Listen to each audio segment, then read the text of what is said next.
webinar para todos ustedes.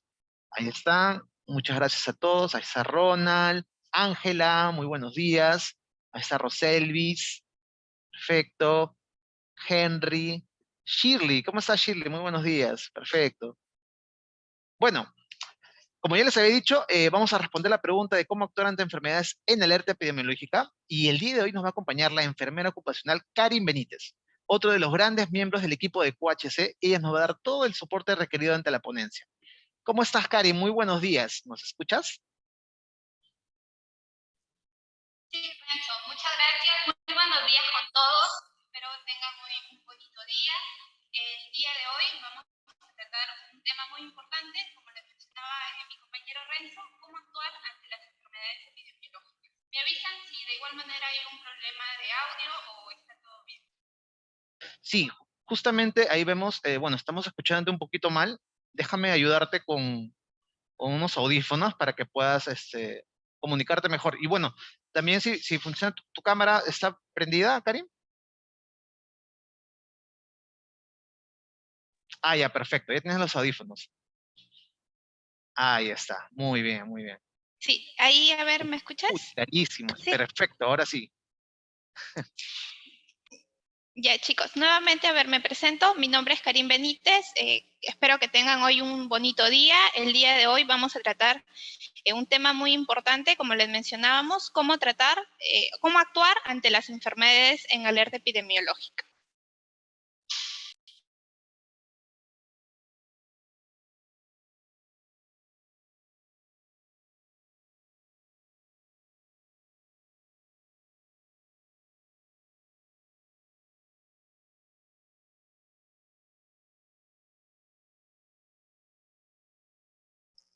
Ya, ¿se puede visualizar mi pantalla? Karen, podemos ver tu pantalla. Ya.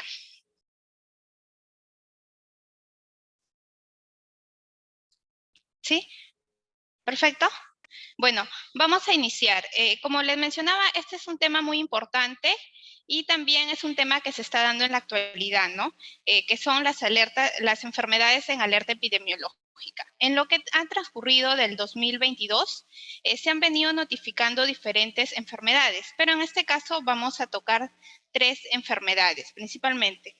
La primera, que vendría a ser la enfermedad boca, manos y pies. La segunda, que vendría a ser la viruela del mono. Y por último, la hepatitis aguda grave de causa desconocida, que es como se le puede llamar. A ver, primero vamos a mencionar cuál es la importancia de estas enfermedades, ponerlas en alerta epidemiológica. ¿Cuál es el propósito de una alerta epidemiológica? Cuando se detectan las enfermedades, el objetivo es informar tanto a las personas, que pueden ser toda la población, el personal médico, personal de salud, y también a los organismos, instituciones sobre ese nuevo suceso o esta nueva enfermedad que se está dando.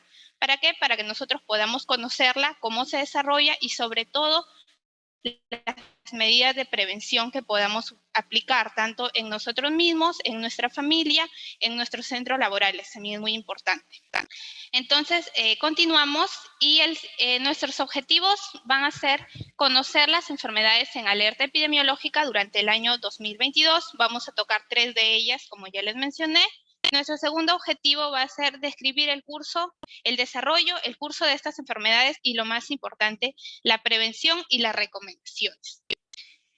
Seguimos, y como les mencionaba, la primera alerta epidemiológica que vamos a tocar es la actualización de la ocurrencia de brote de la enfermedad boca, manos y pies.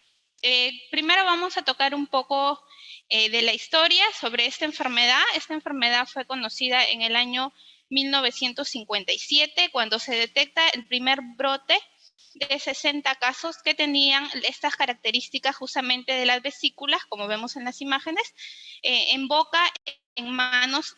El segundo brote se dio el primer brote fue en Toronto, Canadá, y el segundo brote se dio en 1960 en Inglaterra. Entonces se volvió a observar las mismas características de las vesículas en estas 3 partes del cuerpo, y es aquí donde ya se viene a denominar y a ponerle el término, ¿no? Enfermedad boca, manos y pies. Continuamos y vamos a ver lo que es la situación actual en el Perú. Desde el 30 de marzo hasta el 5 de abril teníamos 165 casos en los departamentos de Ucayali, San Martín, Huánuco y Amazonas. Hasta el 17 de abril se notificaron 734 casos en 10 regiones, en Ucayali, en San Martín, en Cajamarca, en Amazonas, en Apurímac, en Huánuco, en Lima 6 casos, en Cusco, en Loreto y en Piura. Continuamos. A ver, ¿qué es la enfermedad boca, manos y pies? Es una infección leve, viral y contagiosa. Se suele decir también que es una enfermedad benigna.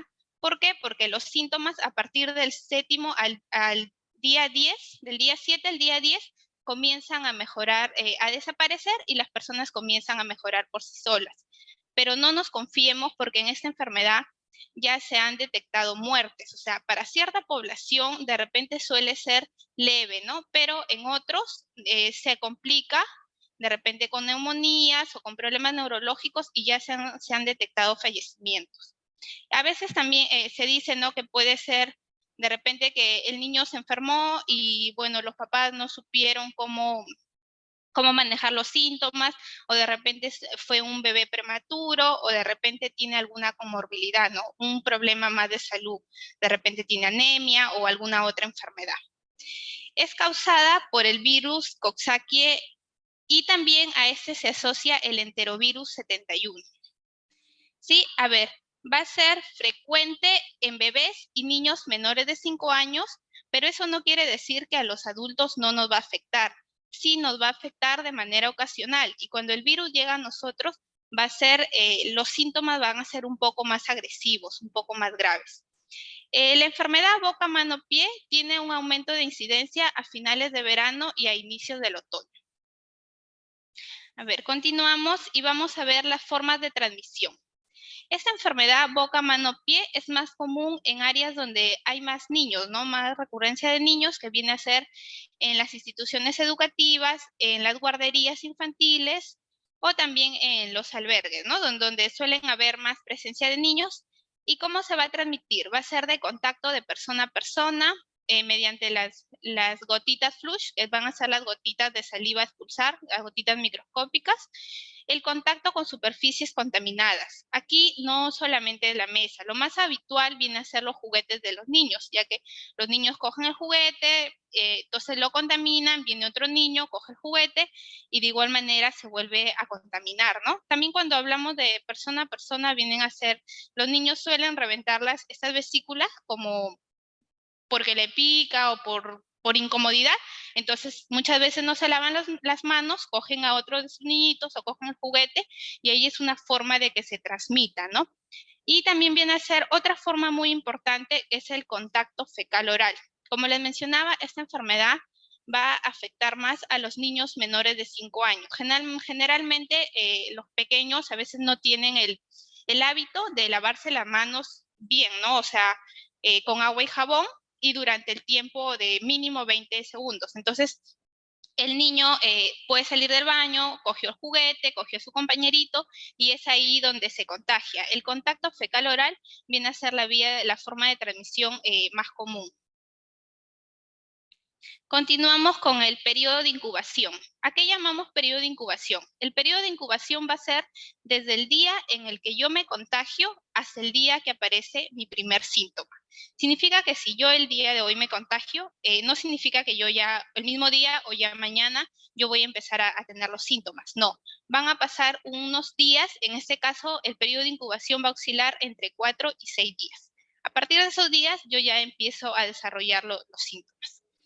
Y se dice también que es una enfermedad benigna, por lo que le mencionaba, porque cuando desaparece no deja secuelas, huellas ni cicatrices, en comparación con una enfermedad que también conocemos, que es la varicela, que esta sí nos dejaba cicatrices en la piel. El mayor riesgo de transmisión viene a ser durante la fase aguda. ¿A qué llamamos fase aguda? La fase aguda va a ser durante la primera semana de la enfermedad. Entonces es ahí donde se dan más los contagios.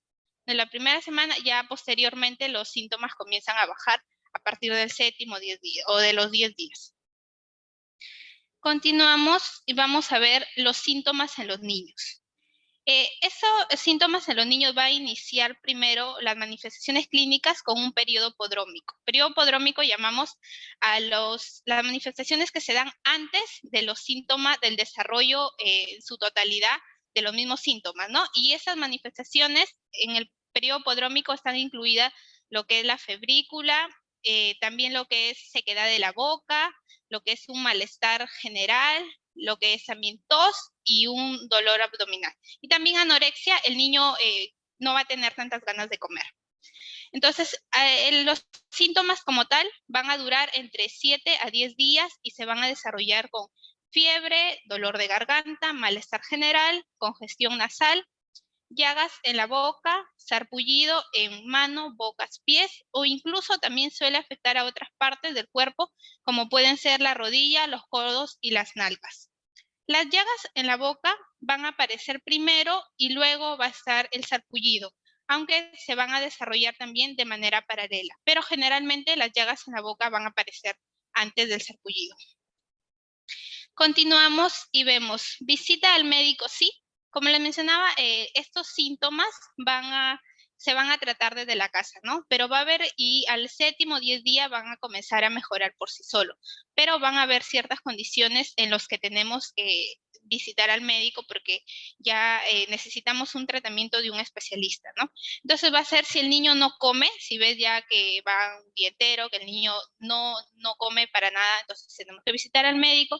Si los síntomas duran más de 10 días y en este caso también si el niño es menor de 6 meses. Esas serían 3 condiciones para nosotros poder acudir a un médico, ¿no? Por asistencia médica. Ahora, como les mencionaba, no solamente va a afectar a los niños, sino también a los adultos. Y cuando nos da a los adultos, los síntomas pueden ser un poco más notorios o un poco más graves, ¿no? Igual manera vamos a tener fiebre, dolor de garganta, malestar general, congestión nasal, estomatitis muy dolorosa. El síntoma en los adultos va a estar caracterizado por la estomatitis, que van a ser de igual manera heridas o llagas, vesículas en la boca. Y no solamente va a afectar la boca, sino también puede afectar la garganta. Continuamos, también vamos a tener el sarpullido en la boca, manos y pies, rodilla, codos y nalga. A partir del séptimo día, como les mencionaba el día 10, ya esto suele ir mejorando, ¿no? Ya en nuestra inmunidad va a reconocer, ¿no?, a este virus y luego ya va a poder ser expulsado. Continuamos, ¿qué hacer si mi niño se contagia? Lo primero que tenemos que hacer es notificar tanto al centro educativo como al centro de salud. Como les mencionaba, esto se suele dar en lugares donde hay más niños, ¿no? Más concurrido por niños. Entonces, se tiene que avisar al centro educativo, tanto a la escuela, porque si hay otro caso más, se tendría que cerrar la institución, hacer una cuarentena, del aula por 10 días. Y también se evalúa si de repente hay otro caso confirmado o otro caso sospechoso en otra aula, o de repente el niño que está contagiado tiene un hermanito en otra aula. Entonces ahí es donde también se puede evaluar el cierre de la institución o también la cuarentena, ¿no? Pero primero se inicia por el aula que es el niño. El aislamiento, en este caso, viene a ser desde la fecha de inicio de los síntomas hasta su remisión de los mismos, que viene a ser entre los 7 y los 10 días, hay que aislar al niño en el hogar. El tratamiento va a ser de los síntomas nada más. No hay una vacuna en específica, no hay un tratamiento específico para esta enfermedad, solamente tratamos los síntomas. ¿Y cómo vamos a tratar los síntomas? Primero, con hidratación continua. Como les mencionaba, el niño va a tener vesículas o heridas en la boca, entonces eso va a generar una sequedad, una deshidratación. ¿Y qué hacemos? Vamos a darle bastante agua y no se les da, en este caso, bebidas calientes o comidas calientes, porque ante las heridas les va a generar más irritación. Entonces lo ayudamos con bastantes líquidos fríos, y también proporcionándoles comidas frías, ¿no? Ensaladas o comidas que se tiendan a comer de manera fría. Y vamos a ver también el manejo del dolor. Únicamente podemos consumir lo que es el paracetamol, si es que no tenemos de repente algún tipo de alergia, y la fiebre que la vamos a tratar, ya sabemos, con medios, con pañitos físicos, con pañitos tibios, perdón, que vendrían a ser los medios físicos, o también con el baño en agua tibia. ¿Ya? En agua tibia lo ponemos en una tina al bebé, es con agua tibia, no es con agua fría tampoco, porque eso le afecta más al niño. Entonces, con una jarrita comenzamos a echar el agüita durante el periodo de 20 minutos y la fiebre suele bajar, ¿no? Y también tenemos que no abrigar tanto al niño para que podamos ayudarlo a bajar la fiebre. Ya si la fiebre no baja, los síntomas son más recurrentes, es ahí donde asistimos por atención médica. Continuamos y vamos a ver un punto muy importante que viene a ser la prevención, ¿no? Lo más importante para todo y entre todas las enfermedades es lavarnos las manos con agua y jabón o desinfectante. Se lava por un mínimo de 20 segundos, ya sabemos bien, con suficiente jabón, nos enjuagamos bien las manos. Ya, la limpieza y desinfección de superficies. No solamente se desinfecta la mesa, sino también es muy importante desinfectar los juguetes de los niños, como les decía, y las manijas de las puertas. ¿Por qué? Porque la manija de la puerta todo el mundo lo abre y lo cierra. Entonces es muy importante poder desinfectar estas zonas. También no tocarnos ojos, nariz y boca, ya que esa es una manera muy recurrente por donde nos podemos infectar, ¿no? También evitar contacto con las personas enfermas, tanto por tocar los líquidos de las vesículas o el simple contacto, ¿no? La persona tiene que estar aislada y nosotros usar mascarilla. También evitar compartir objetos personales, incluyendo los platos y cubiertos. Esta primera enfermedad que hemos tocado fue promulgada la alerta epidemiológica el día 19 de abril del 2022. Sí, ahora vamos a continuar con la segunda enfermedad que hemos escogido, y en este caso es la alerta epidemiológica, situación de la viruela del mono en varios países del mundo. Esta alerta está hasta ahora vigente, esas tres, pero esta es como que de repente nos ha causado un poco más, ¿no?, de preguntas, de por ahí de querer investigar un poquito más. Los invito a que al final de la presentación puedan hacer sus preguntas para poderlas compartir, ¿no?, y resolver. La alerta epidemiológica de la viruela del mono fue notificada el día 19 de mayo del 2022 y fue actualizada el 26 de mayo del 2022. A ver, vamos a iniciar con lo que es la historia. Fue descubierto en colonias de monos. Es ahí que se da su mismo nombre, ¿no? Viruela del mono. Se dice que se llevó unos monos a Europa, que estos fueron llevados de diferentes partes del África para que puedan ser estudiados o durante los experimentos que se realizaban contra la vacuna de la polio. La polio sabemos que ha sido otra enfermedad, ¿no? Entonces es ahí donde se descubre por primera vez esta enfermedad. Luego, en el año 1970, fue el primer caso en humanos en la República Democrática del Congo. Este caso se dio, se identificó en una familia que consumía monos, que consumía simios, pero casualidad que de toda la familia el único que se contagió fue un niño de 9 años que no había sido vacunado por la viruela.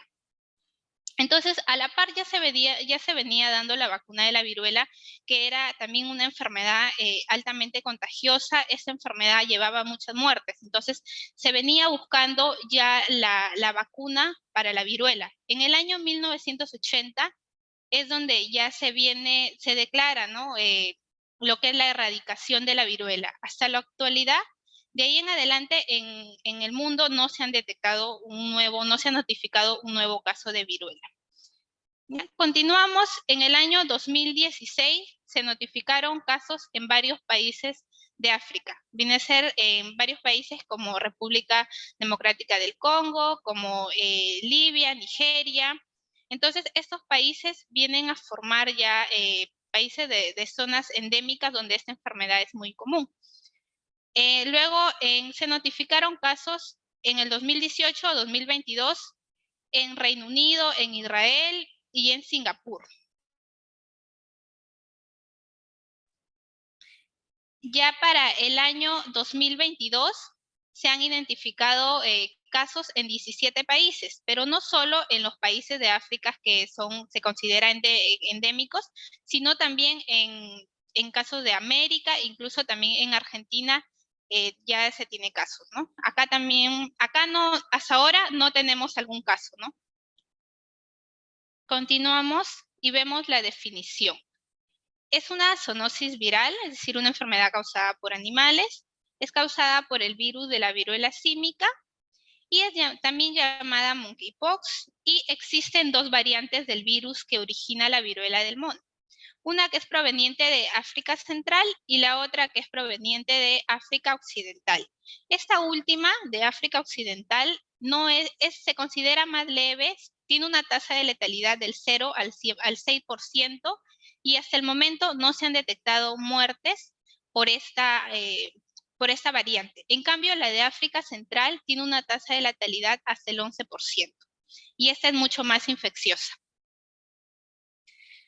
Continuamos y vemos la situación actual.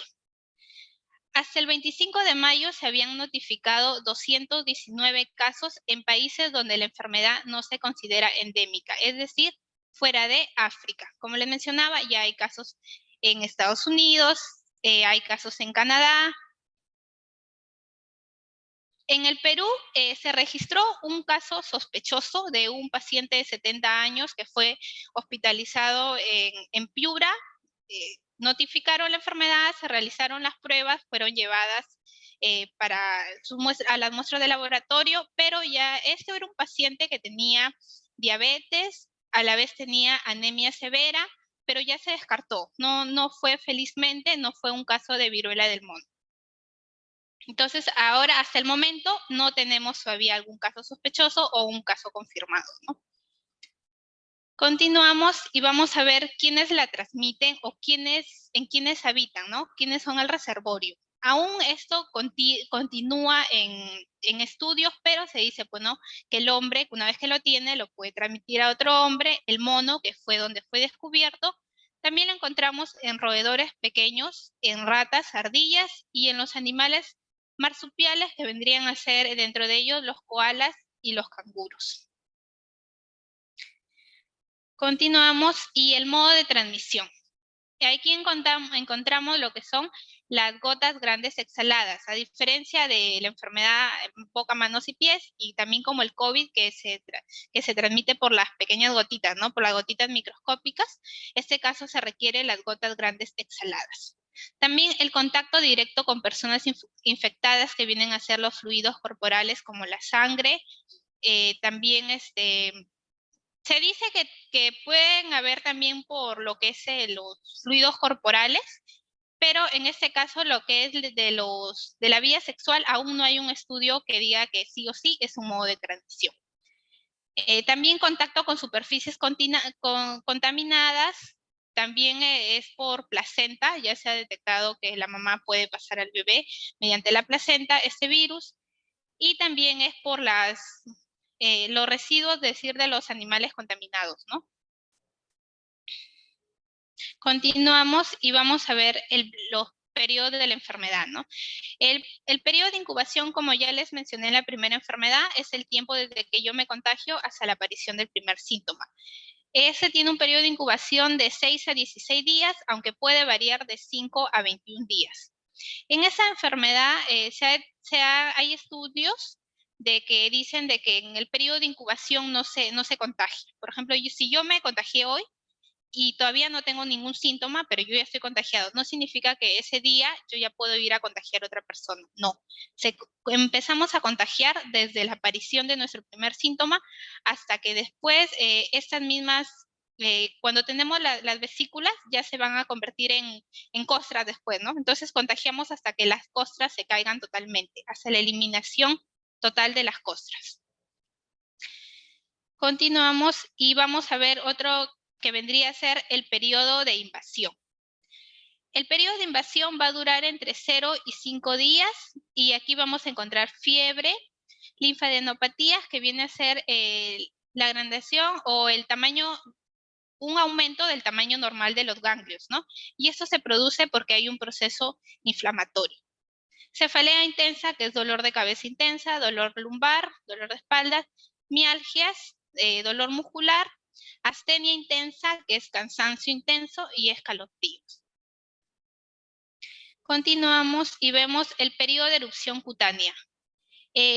Luego de 1 o 3 días luego de la fiebre, pasan 3 días, entre 1 y 3 días, y ya viene a aparecer lo que son las erupciones cutáneas. Primero va a afectar al rostro y después al resto del cuerpo. El rostro va a ser afectado en un 90%, las manos en un 70%, de igual manera la boca en un 70%, y los genitales en un 30% pueden ser afectados. Continuamos y vamos a ver, cuando nos aparecen estas vesículas, que es el exantema, van a tener una evolución, ¿no? Cómo van a ir cambiando. Primero, la aparición se les denomina maculopápulas, que vienen a ser las lesiones de base plana. Luego de ello van a cambiar, a evolucionar a lo que son las vesículas, que vienen a ser las ampollas llenas de líquido. Luego de ello vienen a ser las pústulas, que son las ampollas llenas de pus. Y por último, la costra. Desde la aparición de las maculopápulas hasta la costra suelen transcurrir más o menos 10 días. Y la costra, para que sea eliminada totalmente, va a ser más o menos entre 3 semanas y ya se eliminan totalmente. Continuamos y vamos a ver el modo de diagnóstico. En este caso va a ser por suero, por sangre, también por el hisopado de líquido de las vesículas, también por la muestra de las costras secas. Como les decía, estas son formas también de poder contagiarnos. Entonces, las pruebas se realizan a través de esto, ¿no? Del suero, del hisopado de líquido de las vesículas y de las muestras de las costras secas. Continuamos y vemos el tratamiento. En este caso vamos a ver primero el aislamiento de casos, que vendría a ser de 21 días. La enfermedad boca, manos y pies era de 10 días y este caso de la viruela del mono, el aislamiento es en 21 días. El manejo es sintomático, como les decía, no hay un tratamiento específico, no hay una vacuna específica. Y se dice acá que la vacuna de la viruela nos daba inmunidad. Si bien es cierto, las personas hasta 1980 que se dio la erradicación de la viruela, las personas se vacunaban. Posteriormente a ello, como ya no se ha detectado no se ha notificado ningún caso de viruela, nosotros ya no tenemos vacunas, ¿no? Pero esa inmunidad de las personas hasta 1980 puede durar 30 años, ¿no? Decir del efecto de la vacuna. Y a la actualidad ya todos estaríamos vulnerables a poder contagiarnos. Y también se monitorea la evolución de las lesiones, que solamente los vamos a lavar vamos a bañarnos con agüita tibia, ¿no? Agua y jabón, nada más. Luego vamos a ver las recomendaciones, que vendría a ser el lavado frecuente de manos. Es muy importante, como les mencioné, para todas las enfermedades, para nuestra vida diaria, aplicar el lavado de manos. Al llegar a nuestro hogar, antes de ir al baño, después de ir al baño, antes de preparar los alimentos, es importante el lavado de manos con suficiente jabón y agua, o si no también el alcohol en gel. La desinfección de superficies contaminadas, también las mesas, los juguetes, toda superficie que tú consideres que lo puedas desinfectar, lo desinfectamos. Evite contacto con personas enfermas, como ya les mencionaba, de repente el acercarnos, también hay que usar las mascarillas, y también el hecho, ¿no? Por curiosidad de repente, ¿no? Los niños, o acercarte a ver la vesícula como es, te estás exponiendo a contagiar. No tocar ojos, nariz y boca, y ante la presencia de síntomas, acudir al médico.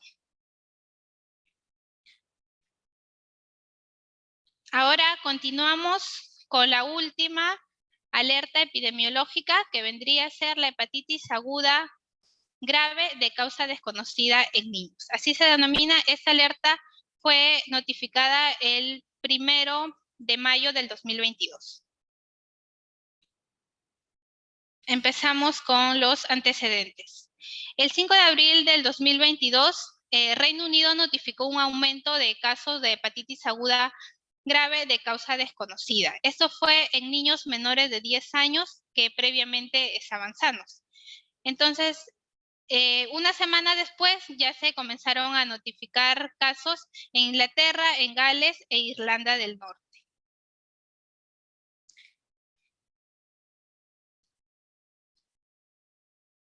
Continuamos y vamos a ver la situación actual. Hasta la fecha se han notificado 169 casos de causa desconocida entre niños de 1 mes hasta los 16 años. En países como Reino Unido, España, Israel, Estados Unidos, Dinamarca, Irlanda, Países Bajos, Italia, Noruega, Francia, Rumania, Bélgica, incluso ya hay muertes por esta enfermedad. Continuamos y vamos a ver qué es, ¿no? ¿Qué es la hepatitis aguda grave? Va a ser una afección, se estaría hablando de una enfermedad que va a afectar el hígado, pero de una forma mucho más agresiva que suele ser la hepatitis, ¿no? Como tal. Se denomina que es de origen desconocido, de causa desconocida. ¿Por qué? Porque la mayoría de las hepatitis, los virus comunes que causan las hepatitis vienen a ser el virus de la hepatitis A, B, C, D y E. Pero en este caso los estudios han detectado que ninguno de estos virus de A, B, C, D está relacionado con esta infección, ¿no? Y también se está investigando una posible asociación entre esta hepatitis y la infección por adenovirus. Los adenovirus vienen a ser patógenos comunes en humanos que nos van a causar diferentes enfermedades, como vienen a ser las vías respiratorias, también a los ojos, el intestino, el hígado y el tracto urinario. De 100 estudios que se habían tomado, se encontró que en 70 casos, de 100 casos que se tomaron, en 70 casos había la presencia de adenovirus, de los cuales, de los 70 casos, en 20 de ellos se encontraba el adenovirus F41.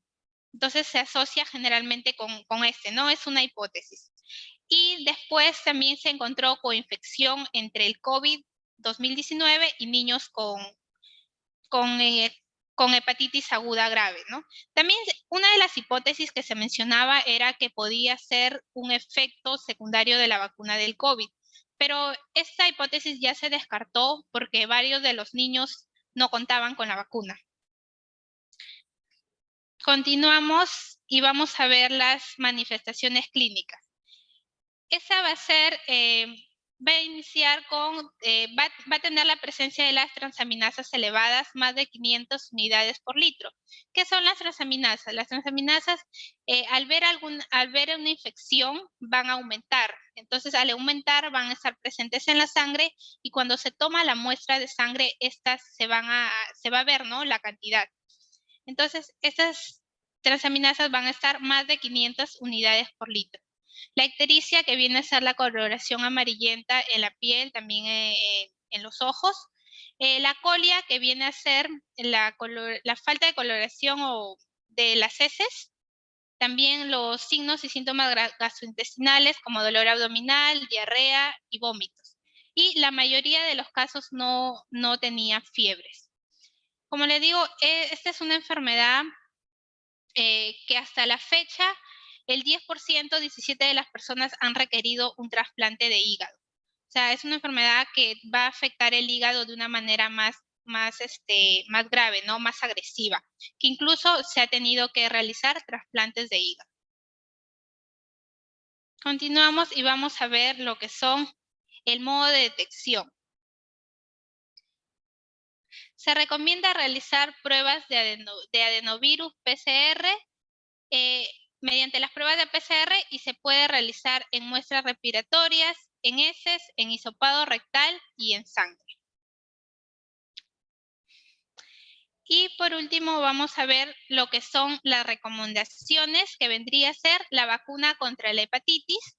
En este caso, la hepatitis B, nosotros tenemos inmunidad cuando nacemos nos ponen una vacuna, luego nos ponen, tenemos una vacuna pentavalente que nos ponen a los 2, 4 y 6 meses, que aquí también vendría a incluir la vacuna, ¿no?, de la hepatitis. Se dice que podemos tener así una inmunidad de 10 años, pero posteriormente, cuando ya somos adultos y la población que es vulnerable, que vendrían a ser el personal de salud, las personas que tienen contactos con fluidos como la sangre, o las personas que tienen relaciones sexuales sin protección, o con personas que de repente no conocen tanto tiempo, ¿no? Entonces, se recomienda en ellos poner un refuerzo de la hepatitis B. También mantener las condiciones de ventilación. Siempre tenemos que mantener ventiladas en los lugares donde estamos, ¿no? Las ventanas abiertas, las puertas abiertas. Realizar higiene de manos, como les mencionaba, el lavado de manos es fundamental. Y de las superficies contaminadas también, evitar contacto con las personas enfermas y notificar a la brevedad los casos sospechosos. También es muy importante llevar una alimentación sana, ¿no? Tratar de consumir diario las verduras, las frutas y el agua, ¿no? 2 litros de agua como mínimo. Entonces, eso sería todo, chicos. Los invito a que puedan poner sus preguntas para poder desarrollarlas.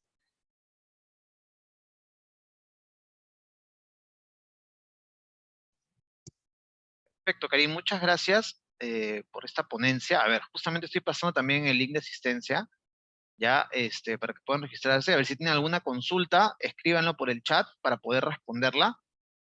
Bueno, acá tenemos una pregunta en el chat y de ahí vamos a pasar a Tania, que está levantando la mano, ¿ok? A ver, Karim, la pregunta es la siguiente. Nos dicen, ¿debemos vacunarnos contra la viruela? ¿No? Está preguntando específicamente por el caso de la viruela del mono. Ya, como les mencionaba, actualmente ya no hay tanto lo que es una vacuna de la viruela, porque no hay, como ya no hay ningún caso específico de viruela, entonces no está disponible tanto esa vacuna. Lo que sí está es la varicela, pero esa vacuna de la varicela es muy diferente, ¿no? O sea, por más de que nos queramos vacunar, de repente se tendría que gestionar con el Estado, ¿no? El hecho de poder adquirir la vacuna, pero no es tan recomendable. Se dice que las personas hasta 1980, ellos de alguna manera se vacunaron y pueden tener una inmunidad, pero como ya han pasado tantos años, ya ahorita estaríamos todos expuestos. Muy interesante. A ver, vamos a darle el pase a Tania Liz. A ver, Tania, ¿nos escuchas? Sí, ¿me escuchan? Sí, te escuchamos, Tania. Una consulta. Trabajo, soy enfermera, trabajo en un colegio. Entonces, varios papitos han escuchado el tema del virus del mono, del virus manos, pies y boca. Y ha aparecido, mediante un correíto me han enviado un niñito que ha tenido varicela. Entonces me preguntan, y bueno, mediante correo, me han dicho si hay una forma de prevención en esos casos. O sea, si hay un caso que hubiera aparecido, como por ejemplo la varicela, apareció un caso, está aislado porque obviamente ya lo diagnosticaron, lo diagnosticó el médico. Dice, ¿qué se hace frente a los que se están quedando en el salón? Pero, o sea, se supone que es algo viral y no se puede hacer nada porque ya hasta que ellos empiecen con los síntomas, ya hay un tema de periodo de incubación, que es como dice en la exposición, se hace por contacto, por el plush, y como hay ciertos espacios de recreo que ellos comen, y más que son niños, puede haber el tema del contagio, o estoy equivocada. ¿Hay alguna prevención? ¿Ya en el periodo de incubación ya se contagiaron? ¿Cómo yo puedo explicarles a los papitos de una forma? Porque yo trataba de decirles es algo viral, no se preocupen, que o sea, va a pasar, la sintomatología no es tan fuerte, pero están preocupados. Entonces, ¿cómo explicarles? ¿Cómo decirles? ¿Cómo yo poder actuar en esos casos? A lo menos con los niños que se quedan, si hubiera aparecido otra clase de enfermedades como la viruela del mono, como el tema de manos, pies y boca. ¿Cómo yo puedo hacer? Claro. Muchas gracias, Tania Liz, por tu pregunta. Mira, en este caso, como les mencionaba, todo es la prevención, pero si es que ya hay un niño enfermo, de repente, sí, ¿no? Alguno de los niños ya ahorita puede estar en el periodo de incubación. Y sí, lo más importante es poder informar a los papás que es un virus, que los síntomas no son tan leves como de la varicela, es muy diferente a la viruela. La viruela es mucho más contagiosa y tiene mucho más índices de mortalidad. En cambio, la varicela, las vesículas van a ser mucho más superficiales, pero de todos modos, ahorita usted que está en el aula, tratar de repente de lavarles bien las manos, de estar atentos con el tema de las mascarillas, aunque sé que es un poco complicado en los niños. Y me imagino que la directora de la institución educativa ya tiene conocimiento, de repente se pueda tomar por unos días, hasta que pasen los días desde que se notificó el caso confirmado, de repente tomar las clases virtuales durante esos días y luego, ya que se descarta, si hubiera la presencia de algún otro caso, volver a retomar las clases. ¿No? Pero básicamente sería ayudarlos en la prevención y ver esa manera si es que se podría tomar las clases de manera virtual hasta que pasen un periodo de 7 o 10 días, ¿no? Muy bien, Karen, muchas gracias por esa respuesta. A ver, tenemos una consulta de Pamela Melisa, ¿no? Salazar. Ella nos hace la consulta: ¿cuántos días de aislamiento se da al paciente que está infectado de la viruela del mono? Ya, en el caso de la viruela del mono, el aislamiento es de 21 días. Sí, 21 días tiene que estar en su casa, hay que ayudarlo bastante con la alimentación para poder reforzar las defensas y nosotros también estar con las mascarillas. Pero sí, el periodo de aislamiento serían los 21 días. 21 días de aislamiento. Perfecto. Chicos, ya saben que pueden levantar la manito si es que quieren participar directamente o dejar su pregunta en el chat, ¿ok? Acá tenemos otra consulta, Cari. Es de Ronald Montañez Pacheco, ¿ya? Él nos hace la consulta. ¿En una empresa se debería promocionar que sus trabajadores deban contar con sus vacunas completas contra la hepatitis B, la influenza? Sí, como les decía, de pequeños quizás todos hemos podido tener el acceso al carnet de vacunación, al esquema. eh, Puede ser la mayoría, como puede ser que otros no, pero esa inmunidad generalmente suele durar 10 años. Pasados esos 10 años, nosotros ya necesitamos un refuerzo, tanto que vendría a ser de las vacunas contra la difteria y el tétano, que es el ADT, la hepatitis B, como les mencionaba, ¿no? Todos necesitamos, pero con más urgencia las personas que son más vulnerables, personal de salud, personas de repente que tienen relaciones sexuales, se podría decir, ¿no? Con personas que de repente no conocen mucho, o también el personal que tiene contacto con los fluidos, como puede ser la sangre. Y también la influenza, que es una vacuna que se pone al año porque la cepa va cambiando, ¿no? No es una vacuna que ya te genera inmunidad porque el virus va mutando todos los años. Entonces sí es recomendable que todos podamos contar con nuestro carnet de vacunas completo, nuestro esquema, ¿no? De vacunas específicamente con estas. También se recomienda la vacuna de la fiebre antiamarílica, es más que nada para las personas que viajan a zonas endémicas, como puede ser la selva, ¿no? Brasil. Entonces, es muy importante y como manera de prevención poder nosotros acudir a un centro de salud, las vacunas son gratuitas y poder ayudarnos y reforzar, ¿no? Nuestro sistema mediante las vacunas.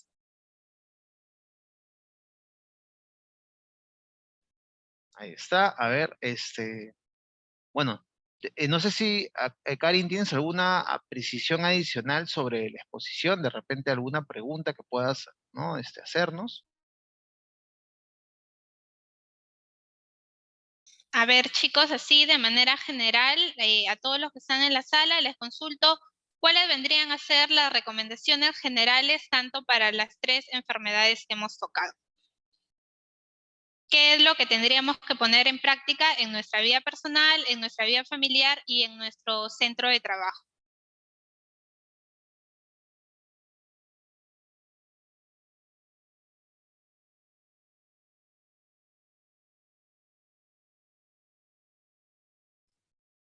Muy bien, nos dicen por ahí lavado de manos constante.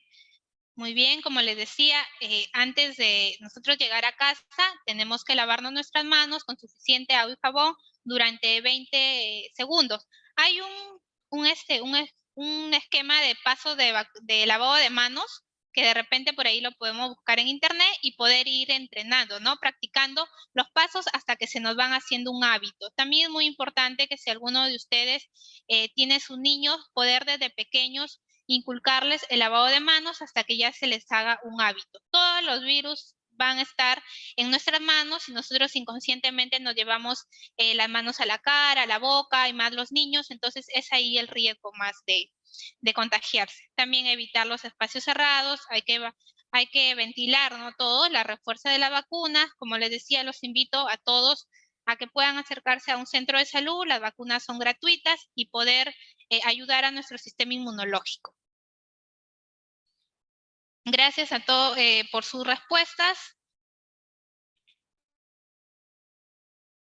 Sí, hemos visto que han participado bastantes, todos hacen sus recomendaciones. Comer rico también he visto que han puesto como parte de la prevención. A ver, Karen, ¿tienes otro tipo, alguna consulta de repente tal vez que para poder aclararnos, ¿no? Esos temas, una recomendación adicional? A ver, otra pregunta más que les puedo hacer. A ver, vamos a ver.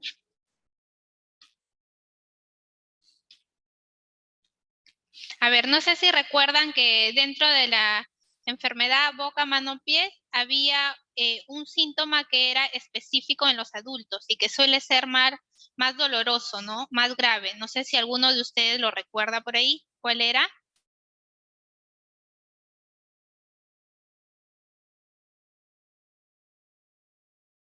¿Cuál era la pregunta, Karen? Disculpa.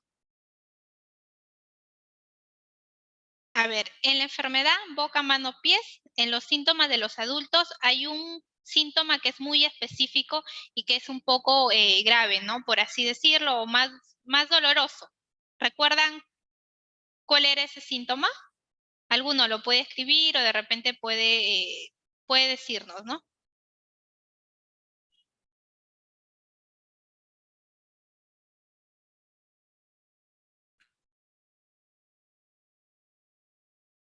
A ver, ya, en ese caso la respuesta sería la estomatitis, que vienen a ser las heridas o las vesículas no solamente en la boca, sino también se puede tener esas heridas hasta en la garganta. Como les decía, las manifestaciones clínicas en los adultos de la enfermedad boca, manos y pies es mucho más agresiva. Los síntomas suelen ser más graves.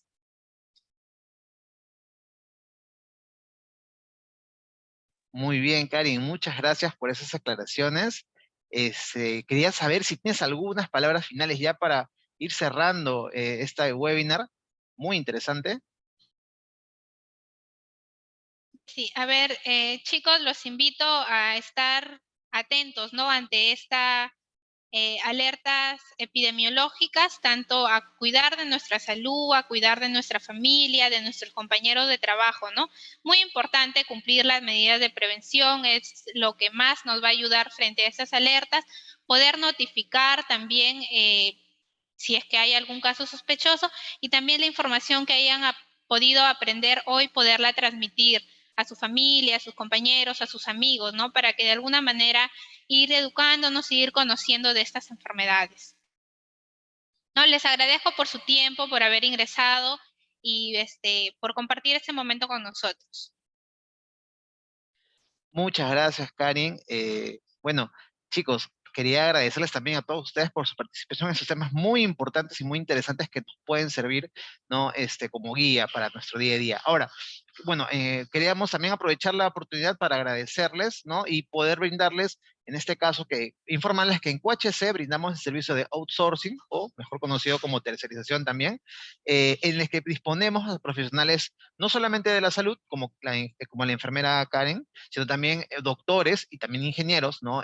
Supervisores, SOMAS y DSCT, ¿no? Para servicio que estamos brindando en QHC, queremos lograr en este caso una sinergia entre ustedes para que puedan venderles, ser un aliado estratégico y venderles un servicio muy especializado, ¿no? Vamos a pasarles también la lista de contactos para que puedan conocer sobre nuestro servicio de outsourcing, ¿ya? Y puedan también contactarnos en el siguiente link que he puesto. Nada, agradecerles igual nuevamente una vez más por su participación y vamos a pasar a la foto, ¿no? Vamos a pasar a la foto, a ver, vamos a ver, voy a detener la grabación